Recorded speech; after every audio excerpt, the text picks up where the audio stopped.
Welcome back, everybody. I have a confession to make. That is that I missed the web, and I don't mean that literally. I first saw the web in 1995 when I was living in Connecticut, and we went and visited the first web service provider in Connecticut. And I was a graphic designer at the time, and looked at the web, was totally entranced by it, but thought, 72 DPI, that's not very good. The web is much less interesting than print media, which is much higher resolution. And then I went on to do technology research, and we looked at the web and said, the web's not a very good user interface. It's a dozen years behind what we're doing on desktop user interfaces. And what we missed the entire time was that what's interesting about the web is obviously not that the DPI of the web is high or that the input techniques on the web are as advanced as we see in other devices.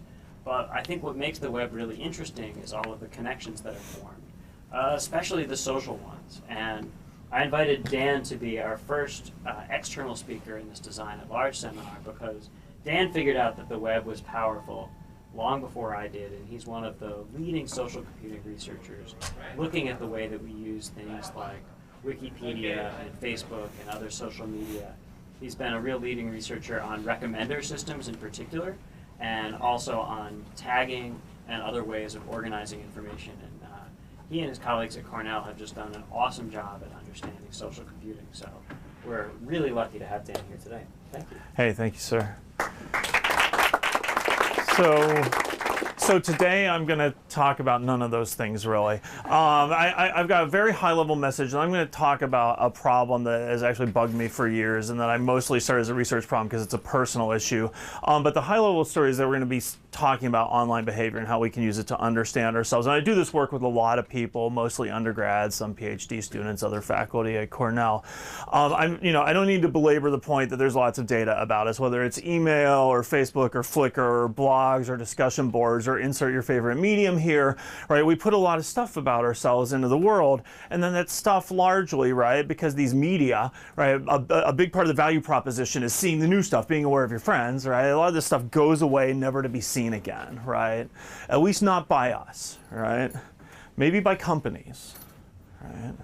Maybe by researchers, but rarely by us, right? And I'm sympathetic to this view, right? I'm sympathetic to this view that the personal data we put out there is kind of a window that systems and researchers can use to sort of look into our souls a little bit, right?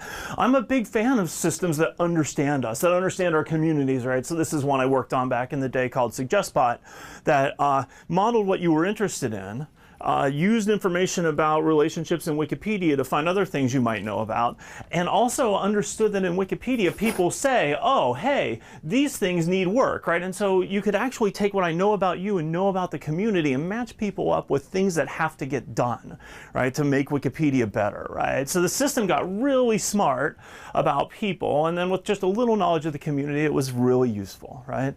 Or this guy over here. This guy was by some colleagues of mine, right? And they were like, this data might let us look at happiness at world scale. And so they collected 500 million tweets, aggregated them by hour, separated them by continent, ran them through a sentiment analysis tool, an extremely simple one to look at tweets that looked happy and sad, whatever happy and sad mean according to that sentiment analysis tool. And then they came up with like a measure of the temporal rhythm of happiness in different parts of the world, right? This is interesting. Now, I don't actually know what it means, right? And there are all kinds of biases to this, right? Who tweets, right? What does it mean to be happy? What are cultural norms? But at least in principle, these data for researchers let us sort of look at things we couldn't see before, right?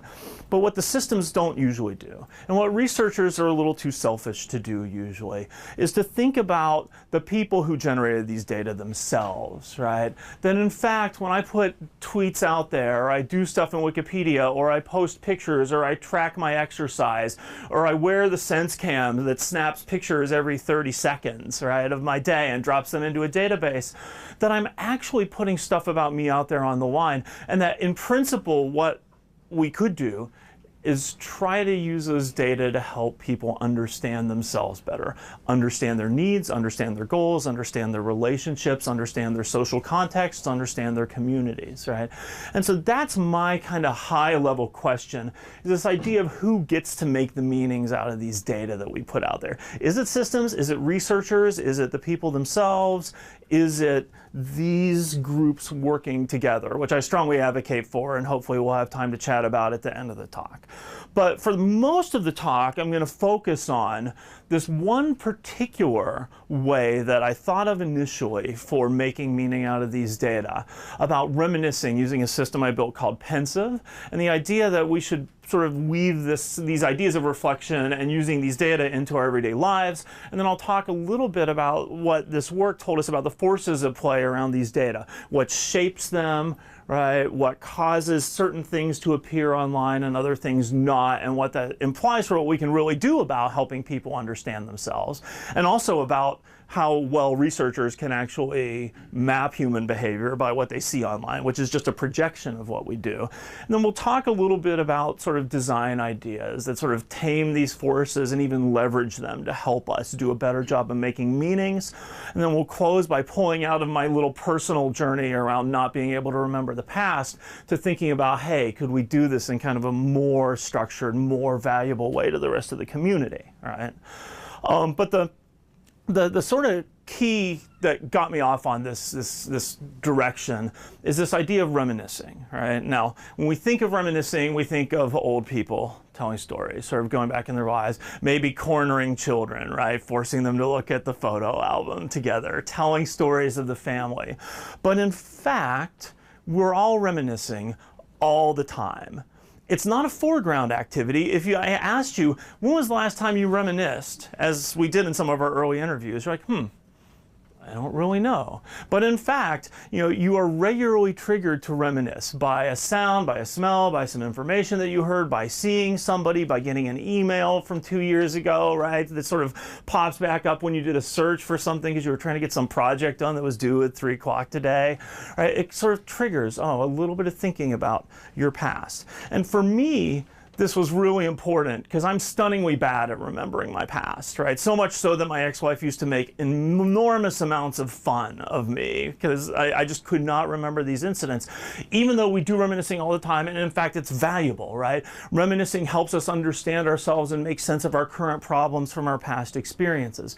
Reminiscing, such as me telling stories about my ex-wife making fun of me, is used to make social connections, strengthen social bonds, keep them alive when the people are not there, right? In some ways, I keep the social bond with my ex-wife strong by talking about this story and the talks that I give around this, right? So it serves a lot of purposes. And I knew that it was bad that I didn't remember, and so I'd started a blog like back in '98. It was just random things that happened to me. And you don't probably need to read the details of this. It turns out that a lot of my memories about the past are bad, right? I seem to have some special ability to sort of focus on the awkward things. But like this one here, right? I mean, I traveled to Columbus, my sister, who was 3 years behind me in school, and so she spent her entire life being said, oh, are you Danny's sister? Right? She actually got her master's degree before I did. And so when I went to her commencement, she did the ceremony, she walked up to me and thrust the diploma in my face and was like, now you can see what a master's degree looks like. And at the time I was appalled. I'm like, I just drove 7 hours for this, God. But in fact, right, thinking about it sort of made me realize this kind of pressure that she'd always been under with teachers and sort of following along behind me. And so it actually kind of helped me understand that relationship a little better, right? And so writing these things was useful. But the problem, right, as with so many media, is that you never go back to look at it, right? I went back and looked at this exactly once a year, right? When I changed diary.htm to diary1998.htm and then queered it out for 1999, right?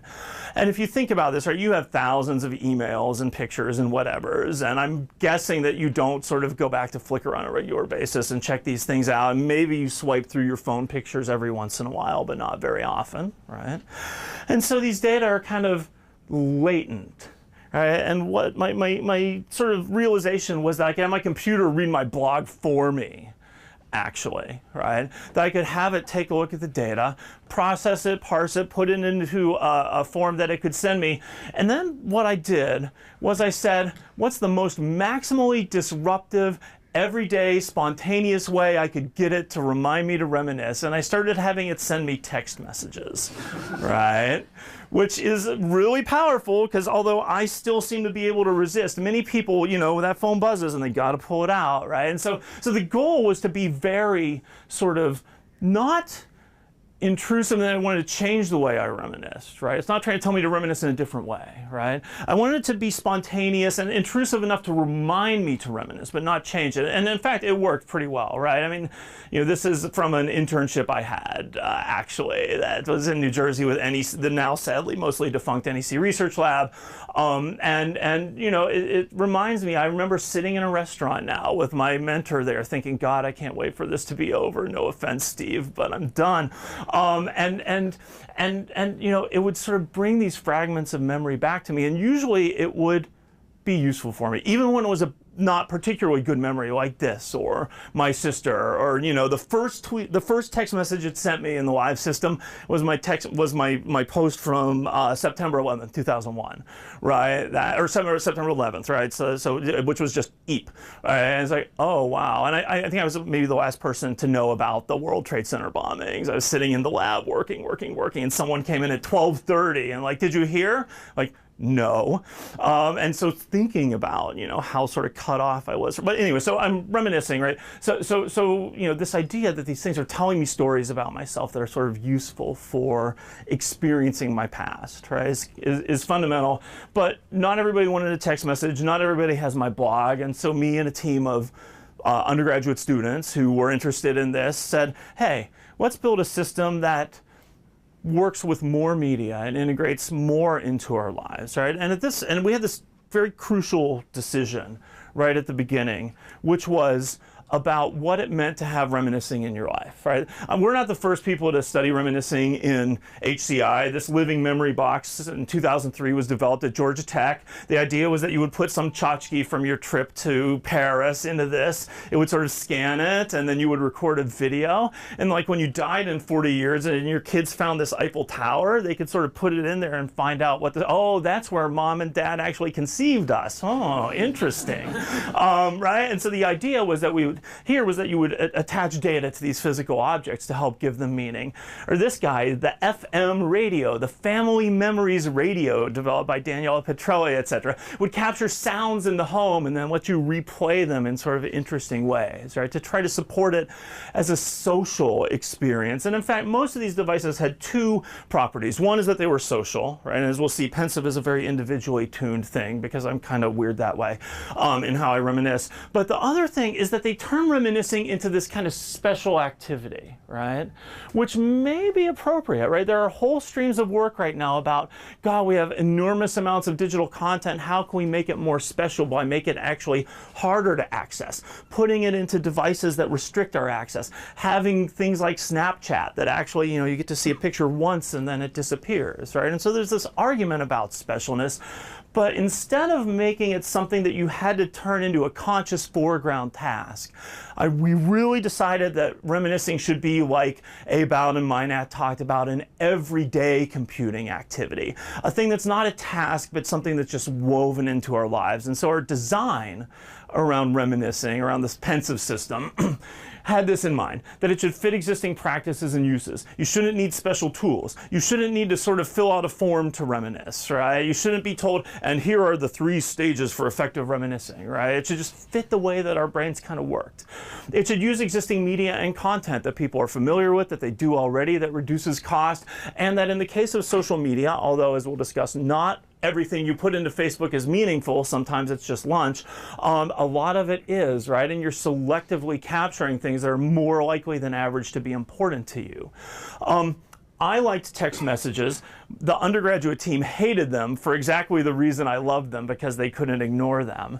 And so they argued me off of text messages. They wanted to have a balance of spontaneity and control, right? Because you might not want to reminisce in the middle of a job interview, right? Or a talk, or, you know, a conversation with your kid, right? And then finally, all the people that we interviewed as part of the sort of preparatory studies for this, right, said, man, I wish I had a little more content. I wish I could sort of look back a little more at things. And so what we wanted to try to do was encourage capturing some of these reflections on these sort of memory triggers here, right? But not make it this costly thing. And again, not make it a special purpose activity. And so, you know, we did some design iterating. We even iterated on the name, right? It was flashback. It was pensive. We're going to get sued. Flashback sounds like too much Back to the Future. Then eventually settled on pensive, because if we got sued by, you know, J.K. Rowling, that actually would be sort of cool, right? And so it is, you know, sort of patterned in some ways after the Harry Potter artifact. And technically, pensive is no great shakes. Technically, any senior could build pensive, because in fact, a bunch of seniors built pensive, right? It's a website. It lets you create an account. It tells you what it is. After you create an account, you can hook it up to social media. You can hook it up to, at the time we didn't want to store passwords. We weren't very good at authentication. OAuth wasn't as common, right? And so we only sort of used media that we could access publicly. Last.fm, Flickr, Blogger, Twitter, and Picasa, right? So if you had accounts on any of those services, then you could hook it up. And then what pensive would do is every so often, by default once a day, but you could tune it to be more or less, it would send you an email where it picked some random content source that you had added, including this non-personalized source that we called memory triggers, right? We actually drew this from an idea called reminiscence therapy. So in care homes, what they do is often the people at the home who are working with the elderly people who live there will suggest topics with the hope that this will start conversations and encourage people to sort of go back to these times in their lives, right? And so, you know, picked ones like, you know, do you remember learning to cook with your mom, or your first day of school, or prom, or the best concert you went to, right? Which I actually got the day after I went to my first concert ever at the age of 40, which made that not a very good reminiscing trigger for me. And this is the problem with random selection. But we chose random for spontaneity, right? And so it would either choose one of these, or it would choose one of your media sources. This is John Baxter, lead undergrad developer for the system, you know, reenacting his Luke Skywalker days from one of his pensive moments, right? But it's very simple, right? It sends you this, doesn't tell you to do anything, invites you to reflect on the content. It also, I mean, there is one feature for the capture part. There's this diary thingy that we added, right? Very private. Remember, pensive, very individually focused. You could write a diary where you could capture your reactions to the things that you would put out there in the past. You could either go to the website and enter things, or in a stroke of genius, Brian Olson, the other undergraduate lead researcher on this, he was like, oh, if you can just answer the email, right? And we can parse that and capture it automatically. Won't that be much better than having people have to go to the website to enter data? And of course, the answer is yes. Most of the entries we got were from people who discovered this feature, right? Really sort of trying to seamlessly weave it in and require an absolute minimum of effort. Most people who use pensive never visit the website after the first time they set it up, right? Because that's not its job. Its job isn't to keep drawing you in, right? Its job is to help you reminisce. And so then the natural question, right, is, well, does it? And we, back in 2009, when we built this, Tejas Pisapani and Victoria Sosik, two students I work with, led out on a 6-month deployment, right? We just put it out there, offer to let people use it, kind of a snowball sampling starting from members of the research team, so it trends younger, more females than males, because the literature shows that females on balance get more value out of reminiscing than males. It sent a large number of prompts during this time, and people actually wrote a moderate amount in response to these, right? People would get a trigger, they would think about it. Often they would write, I mean often, right, 6%, right? I guess it depends on what your standards of often are. For this, actually, respond to a random email from a random service that gets sent every day, not so bad, right? But as we'll see, people use it to think about whether they wrote or not quite a lot.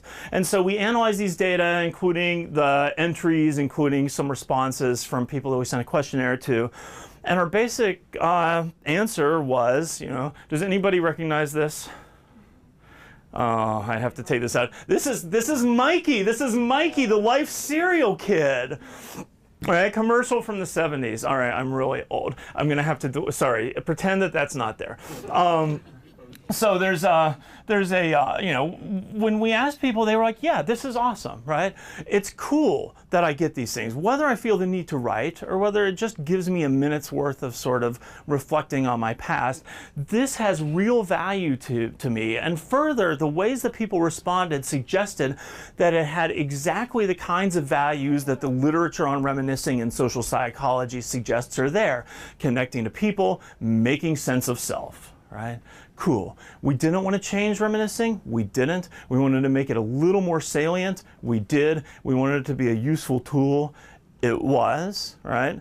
Not total victory, right? There's a lot of things that didn't work particularly well about pensive. So, for instance, there's a lot of non-meaningful content in social media, right? You sort of put mundane details. Those might not help you reminisce. Someone had a photo album that had one picture in it because the random algorithm wasn't very smart. That album got picked a lot. That picture was a random mushroom on a rock, right? They're like, wow, pensive sucks.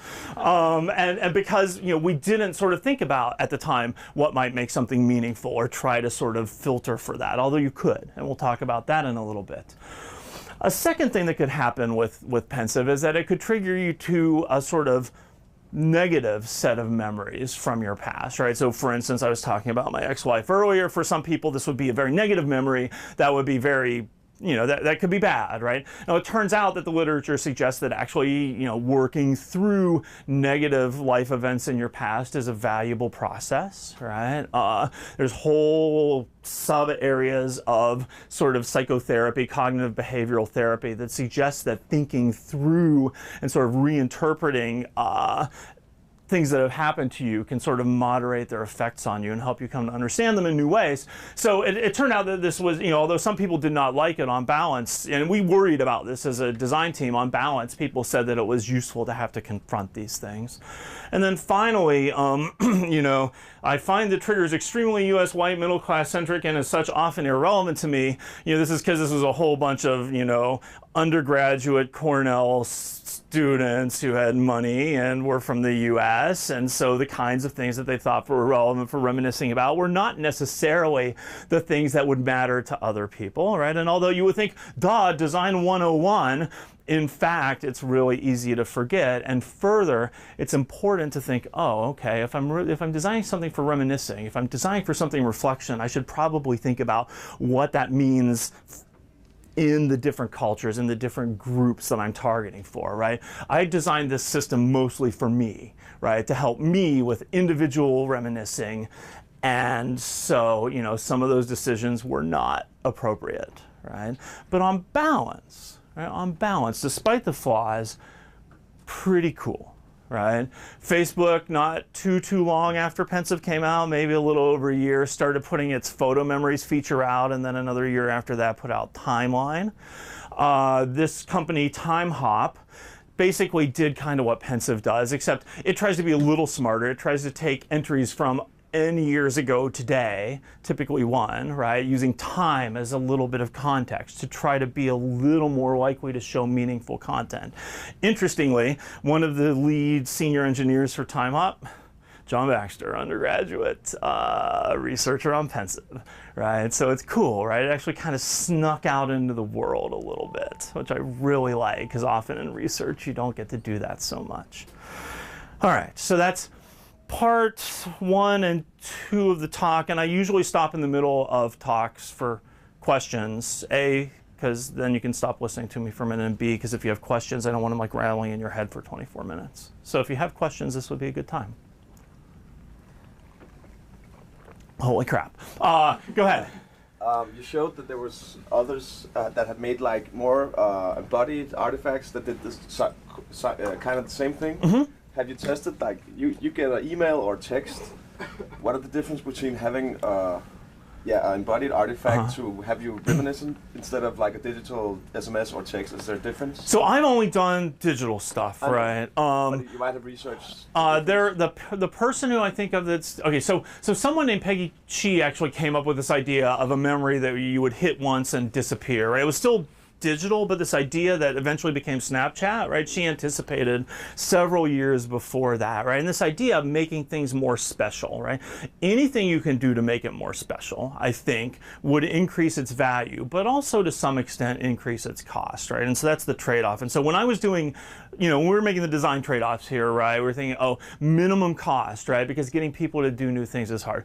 But yeah, you could imagine Will Odom is a guy at Carnegie Mellon, and he developed a system that is basically a little box and has a little printer in it, and randomly every once in a while it poops out a picture, right? You don't know when it's going to poop out a picture, you don't know what that picture is going to be, but not unlike rats in operant conditioning, right? You see this picture, like, oh, there's a reward, and then you start checking it, right?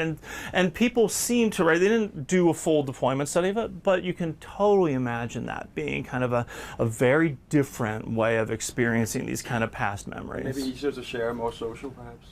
Or? I think almost everybody else who does reminiscing focuses on social aspects of it, right? Sharing stories together, families, right? And nothing wrong with this. I think this is actually probably the dominant mode of reminiscing. We actually tried to build a social version of pensive that was a brutal, spectacular failure, partly because pensive had gotten a mental model that it was an individual thing, partly because the social stuff was in pensive, and although we figured out, we were really worried about social reminiscing, that you could sort of add and subtract people from the list of people, and that memories might leak to unwanted groups, and we figured out a way to mostly control that, at least within the system, that was inspired by Facebook messaging, right? But really, the thing to do would have been to take this, and we actually implemented a Facebook version of pensive as well to sort of do some compare and contrast stuff that's in one of the papers. But if we'd been really smart, we would have put that social stuff in Facebook where it belonged and where people did that stuff anyways. More questions? I guess I was wondering where you land trying to balance between, the purpose of remembering your past versus having a pleasant memory or having a pleasant experience remembering something in your past. You understand what I mean? I do not. Okay, so which is okay. Getting in the habit, you outlined getting in the habit every day of remembering something from the past, so that you have that knowledge versus. Oh, okay. I'm gonna do something nice every day and have a good experience. Right. Okay. And in fact, one of the things that people ask me about pensive that's related to this is, would it help people with Alzheimer's hang on to their memories longer? Right. Of course, the answer is no, because Alzheimer's is this kind of physical process that I don't think memory training actually helps, right? But this idea, right, this idea of whether it's like the goal is to remember the stuff or the goal is to experience the stuff is actually a really fundamental, useful distinction. Some reviewers on the original version of the paper really took us to task for talking about memories versus data, right? A picture in Flickr is not a memory. A picture in Flickr is data that might trigger associations that lead you to have memories, right? And thinking carefully about these distinctions that you're bringing up, I think is important if you're going to go into this space. Yeah. Is that a useful answer? Does that work? Yeah. Okay. There were a couple in the middle before the ones in the back, I thought. All right. Yes? I just had a question about one of the features, okay. Clarifying question. I'm a sociologist, so I immediately glommed on to your comment about privileging white middle class memories. But I just don't quite understand how the trigger and the capture of something from Facebook works. How is it that somebody's picture on Facebook? Okay, so so people who use their own personal stuff, right? No problem there, right? The people who are making these comments were referring to the set of prompts that we wrote, right? The non-personalized ones only. Yeah. So it's not the fact that email is maybe a very middle class centric kind of technology? That's not. No, they weren't referring to the technology, right? I mean, we were talking a little earlier about, you know, who has and has not technologies, right? In fact, this is one of the general takeaways that we'll have in a little bit, right? Which is that, you know, like that graph that we showed about world happiness on Twitter, right? I put quotes around all those things because, you know, it's not everyone in the world. It's a weird measure of happiness, and Twitter, we probably don't capture everything that is there, right? And so you do want to sort of be attentive to this, but that wasn't the story. That wasn't the story for this one. Yes. Do you have any insight into how like music relates to reminiscing and memories, like in relation to like the song you heard back in the day, or the music genre that you followed? Like you went through a phase, and that's the genre of your life. Yeah, no, I was totally listening to some music driving to the airport last night, and you know, it's sort of classic '80s rock. I'm sitting in my living room, you know, playing Atari again, right? And that's how old I am. I played Atari. I didn't play Nintendo. But things like sounds and smells, right? If I could have this computer generate smells, I would totally do it because they're so powerful for reminiscing. But that's why one of the students wanted to put Last.fm in there. They were hoping that, now it turned out we didn't really have enough people with Last.fm accounts to say anything at all about it. I do think it's really cool. I think that's why that FM memories thing could be interesting, although that was more about ambient sound in the house rather than songs. But totally, right? I mean, you have your song, or maybe, you know, depending on how you get around, you have your songs with different people, and those things really do have meaning to you. And so, you know, what I would like to do is have as many channels as possible. Yeah. There was one other in the back before yours. Yeah, I was actually wondering if you could give me some more examples of the type of triggers that you wrote. I would say go grab one of the papers. I don't have a it's been a while since the papers, and so I don't have it, but you know, one was like recall your favorite pair of sunglasses. One was think of something that was interesting that happened in year X. What was the student team actually did the writing of these, and I actually didn't review them, so I don't have them lodged in my memory. Sorry. Yeah. Yeah. You know, it's sometimes emotionally satisfying to forget things too, right? And you know, over time, just forgetting the experience, but remembering the knowledge that you gain out of it, or it changes you a little bit of a way that you can add upon over time is part of the human journey, right? So, do you think that getting too deep into memory or experience, or recalling these experiences, could lead to emotional dysfunction or overwhelm an individual over time? I think could.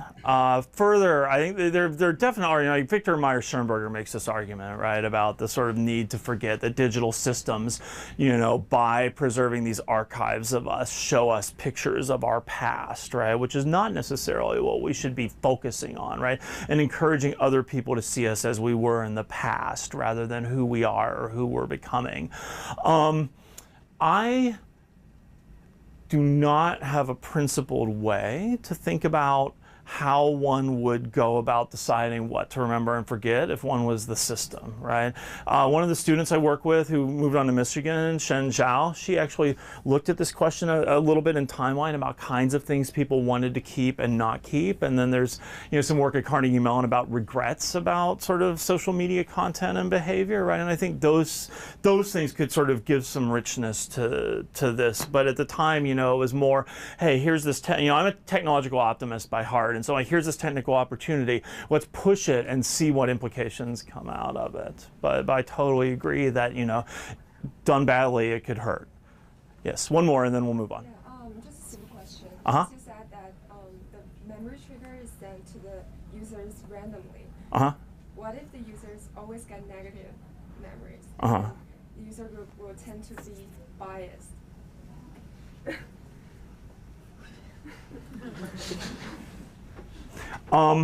That is certainly possible, right? I do, on balance. Okay, so actually, let's launch into the next part of the talk, right? Because I think this will actually partly answer that question. Okay, so the next part of the talk is about some of the problems that arise in the data that you can see online, right? So it turns out that if you look at the data people actually put there, we went on and did a few more studies. Victoria Sosek and this person, Shen Zhao, went on to look at how people made sense of their see friendship pages on Facebook as a tool for sort of thinking about their relationship, right? And so we asked them to actually look at a see friendship page and think about, well, what is it that that people do with these data, right? If you actually sort of give them a reason, a little bit of structure, right? And it turns out that a couple things are happening, right? And one, to answer your question, is that there's actually a huge bias in what gets put in there, right? People don't put the mundane, right? Because it's usually not worth writing and people usually don't want to read it, right? Although, you know, Naaman and others did that study about me-formers versus informers on Twitter, people who broadcast information about themselves versus people who share information of general interest, no offense to themselves, but that, on balance, people don't do that, right? Things that wind up there tend to be meaningful, a little more meaningful than average. And further, they tend to be, because of self-presentational concerns and social norms around social media, they tend to be positively biased, right? If you look at the general emotional tone using some of the same techniques that the colleagues of mine did, right? It turns out that writing in social media is 3 or 4 times more positive on average than a normal writing corpus. And and so the chances that you would sort of get negative things on balance are actually pretty low, right? It could be, and like I said, I'm actually really a specialist in remembering negative aspects of things. I remember mostly negative things left to my own devices, right? So I understand this, but you know, it just wasn't a response that we got from people, right? I mean, it could be, right? If you were doing, and actually there's an idea, cognitive behavioral therapy, right? And this thing called the expressive writing paradigm that James Pennebaker down at UT Austin developed. It explicitly says, hey, take some traumatic element of your past and spend a little bit of time writing about it. And on balance, this actually helps rather than hurts, right? So that's at least hopefully a partial answer to your question. All right. One other, do you have a question? Or? Yeah, I was okay. thinking maybe we can add a feature that let them rate how they feel today, like a happy face, sad face, 1 to 7. How do you feel after writing that blog and collecting that data as well?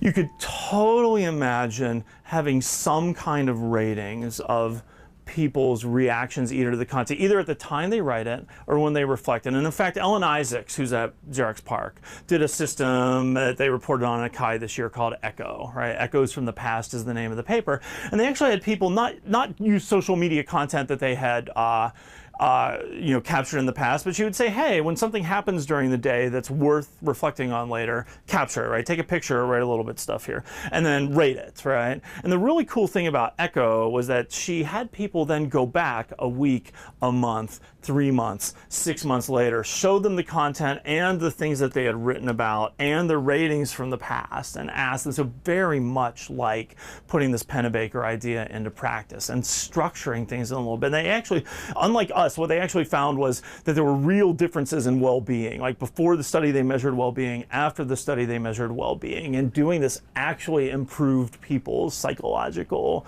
mental health status, right? So this idea of sort of rating content, either to help you understand, right? Or, you know, someone at one point had proposed, well, you should say what your mood is, and then the system should try to come up with something that's, you know, if you're feeling down, it should try to send you happy things. If you're feeling happy, you know, it should try to send you things that you can think about and that you have the emotional resilience to deal with, right?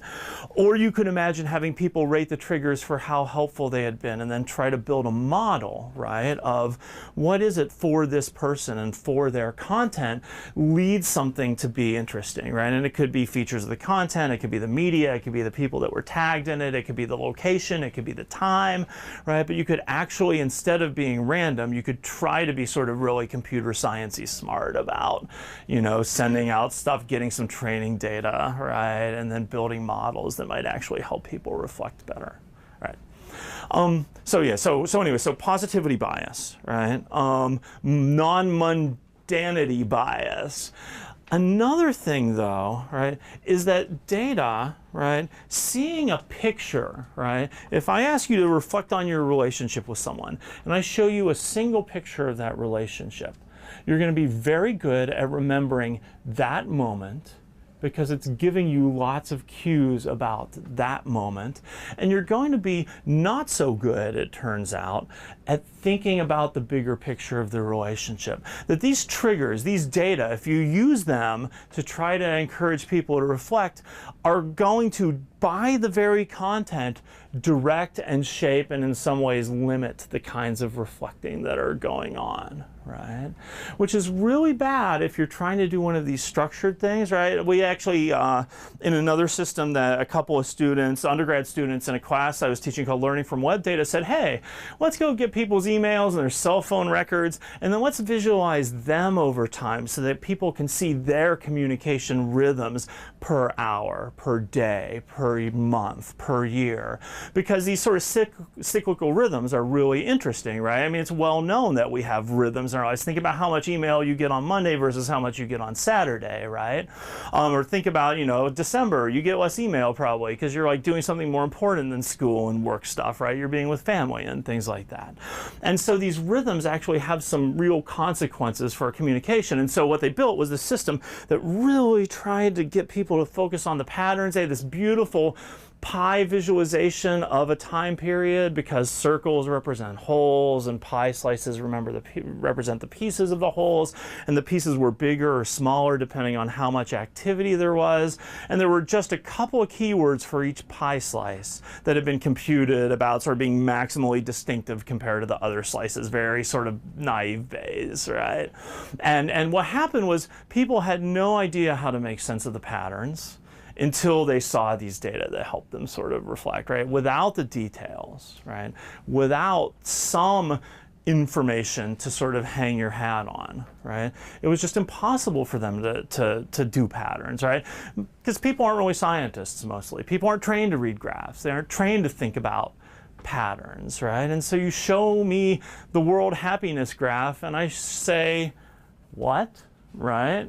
And so, you know, one of the design implications, I think, right, and let's nod to Ben Schneiderman in homage for a second, right, is that these tools that help people reflect on data might both give them some particulars with the values that has, that helps trigger and start chains of memory, but with the dangers of limiting to those particular bits of data, but also shows patterns, right? Also shows things that the computer, that the researcher has thought might be important for them to reflect on and sort of notice from their prior activity. And then I can go back and forth and think about, you know, ways that these incidents that our brains are kind of triggered to work on inform these bigger pictures. I can think about, you know, my identity as an exerciser, both in terms of what hours per day I tend to exercise, but also in sort of the t-shirts I collected from the particular moments that were really important moments of exercise, from my triathlons or my races, right? And this idea of patterns in particular is just like Schneiderman's, you know, overview and details when he talks about visualizations, I think is one of the sort of really interesting design space areas for these systems that are trying to support behavior, support smart health, right? We have a tendency to either throw it all on the user or throw it all on the computer to do the interpretation. And why not do a little bit of both, right?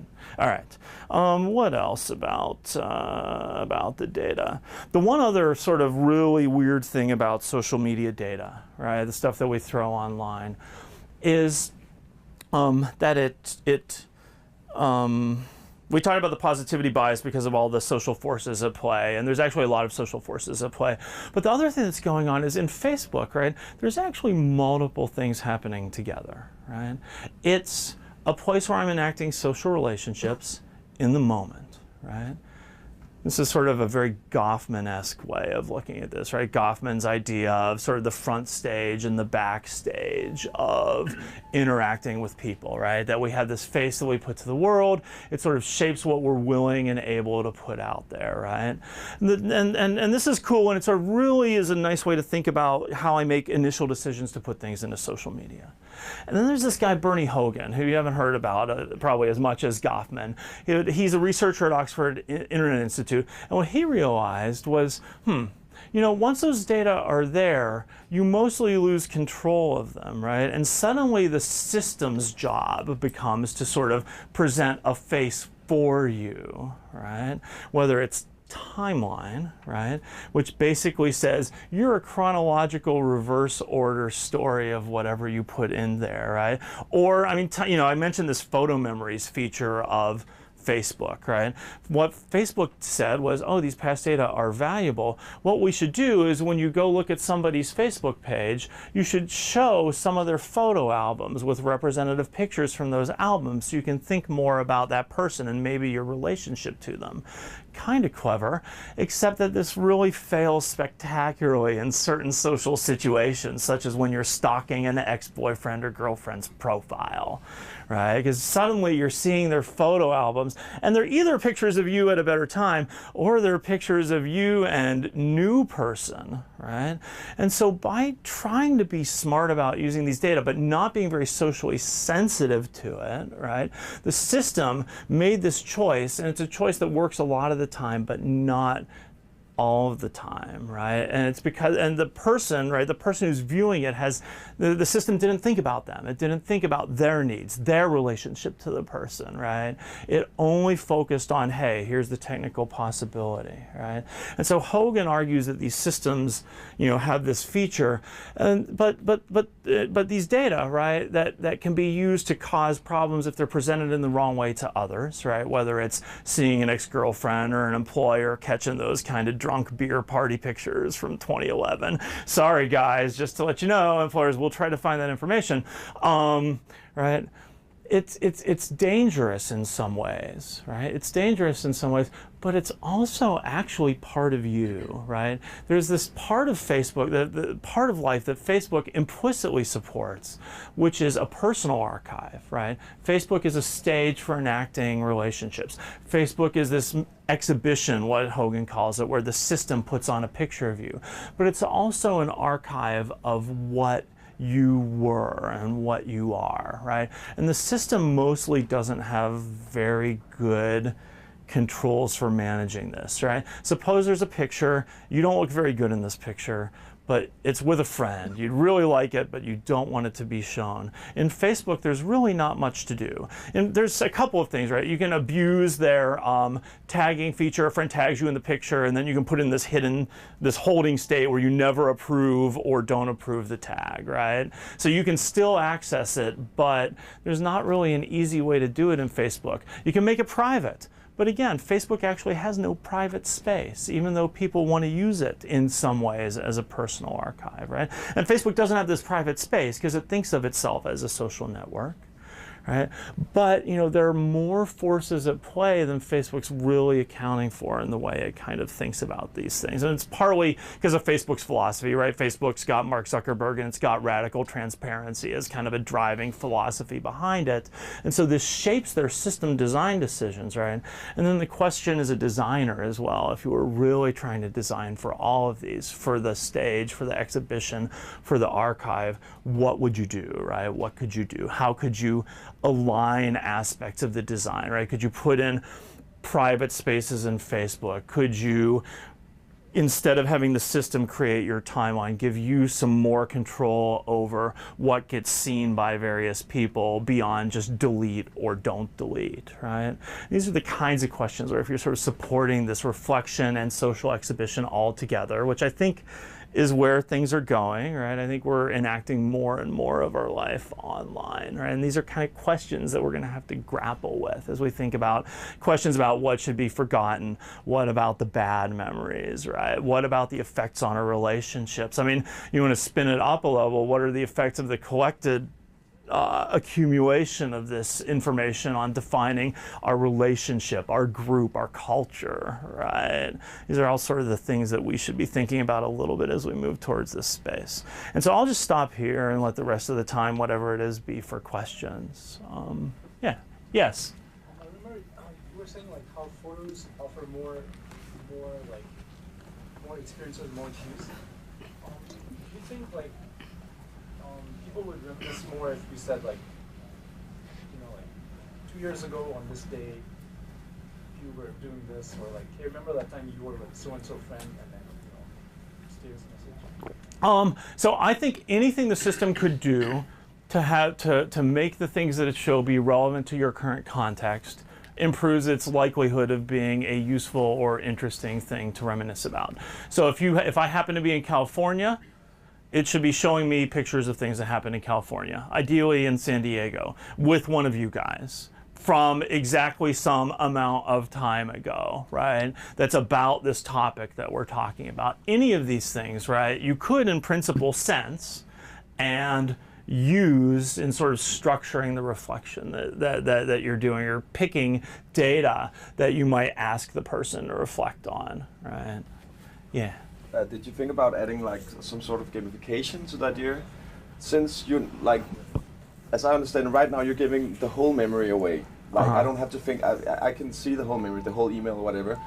Have you considered like showing me a picture and I have to like write where it is and I'll get it right or wrong, just because that will like force me even more to think where it was.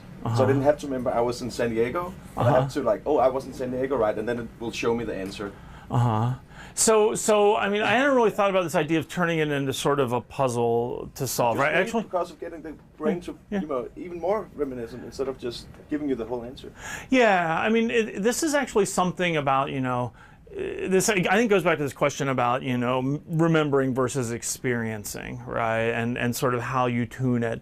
I do think that, you know, it makes me think of like showing, I mean, going to Back to the Future again, right? Showing, you know, there's a scene in which, you know, people are disappearing from this picture always back in the past, and showing pieces of pictures or snippets of text, right, would be one way to do it.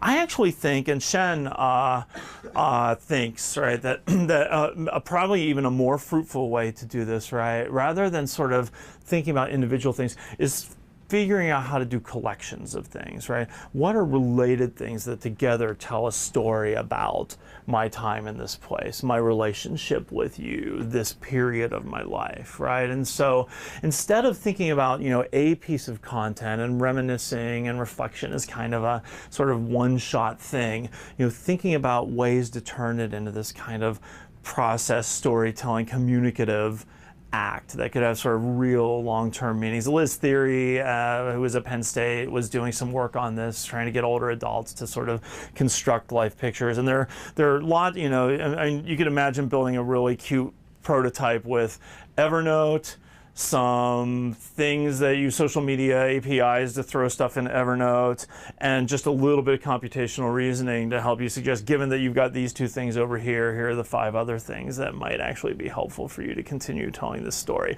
I'd really like someone to build that prototype. I would be very curious how people would use it to sort of think about themselves and to make things to share to other people, right? To sort of get at these deeper kinds of meaning that you're going after. Yeah. Is that a question? Yeah. Okay. That's the most restrained question I've seen in a long time. I couldn't tell if there were other people. So I'm kind of curious about the kinds of changes we're trying to see happen in the people that are reminiscing more. I mean, like, we have the word reminisce, and it's a wonderfully evocative word. And it's, by virtue of it being a word, we can kind of do things with it. But I'm kind of interested in the bigger impetus of like why we would want to reminisce more, because I think that might inform the design decisions. Yes, I think you are right. And in fact, I used to throw the word reflection around really casually until I got absolutely skewered by Marcelo Borges saying, you know, reminiscing isn't reflection, reminiscing is reminiscing, and reflection is a whole bunch of different things, right? And you should really think very carefully about what it is you're doing, right? And this is something that we all want to do, right? We all want to sort of carve out our big spaces and our big ideas. But I think you're absolutely right that thinking about what are the goals, right? So for instance, you know, so Victoria, right, her dissertation, right, she's taking this general idea of reflecting on social media content and she's marrying it up with positive psychology exercises, not so unlike the Pennebaker one. So there's this subfield of psychology, positive psychology, where the theory is, well, instead of just focusing on depressed people all the time, I mean, they're kind of gloomy, we could think about how everybody might, you know, sort of improve their mental well-being through some of these cognitive behavioral therapy techniques. And they've developed a set of sort of exercises for doing this. 3 good things. Remember 3 good things today and think about why they happen. The gratitude letter. Think about somebody who you really owe something to and write a letter to them and send it to them, right?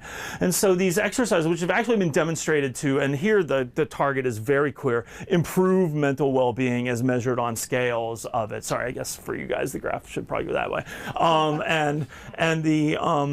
And then the question is, well, you know, can you use people's past content and behavior to sort of make those exercises more interesting to complete? Give them more variety so people can stick with them longer, because that's been shown to improve the long-term outcomes of these, right? And in fact, we're using this to collect some of those ratings that you asked for. Is this helpful for doing this kind of structured reflection, right? We're also actually trying to personalize, right? We're trying to capture, I mean, you know, Big 5 personality, you know, you like it, don't like it, right? But it's actually something that you can approximate a little bit by looking at people's social media behavior without having to ask people. Here we're cheating and asking first to see if there are any differences on these personality traits and whether certain exercises work better or worse, or whether certain kinds of content are more or less useful based on information we can glean about people.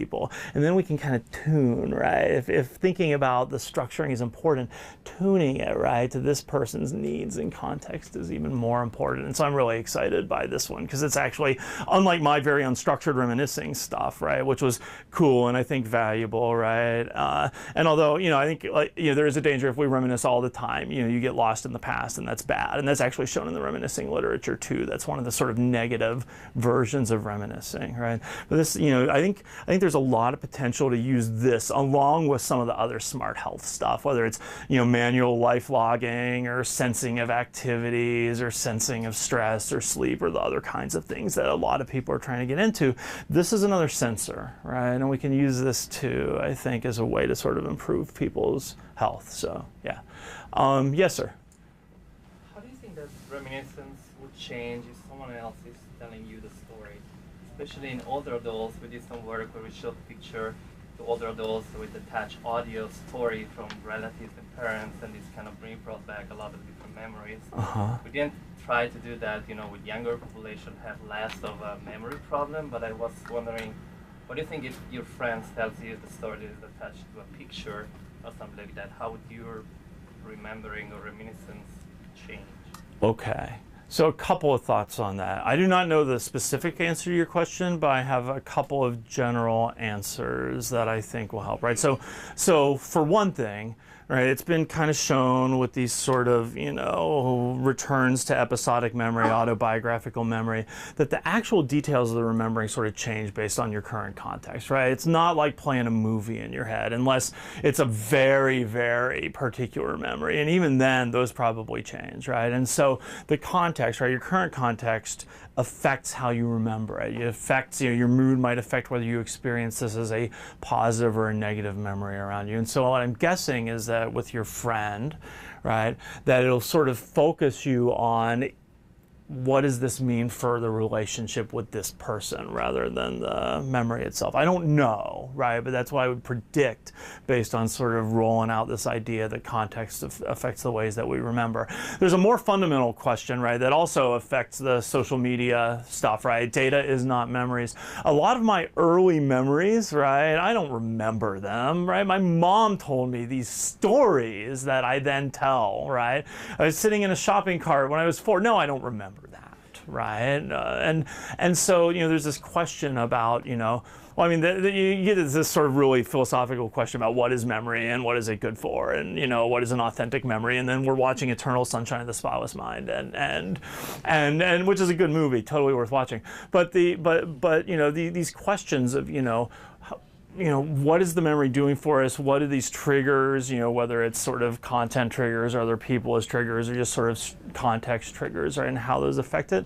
You know, hard to say, right? People who are better at, I'm a system builder, people who are better at theory than I am, right, probably would be better at sort of, you know, reasoning out likely outcomes of design decisions and maybe actually make better choices around these things in the future, is what I think. We should remember to thank Dan. All right, thank you.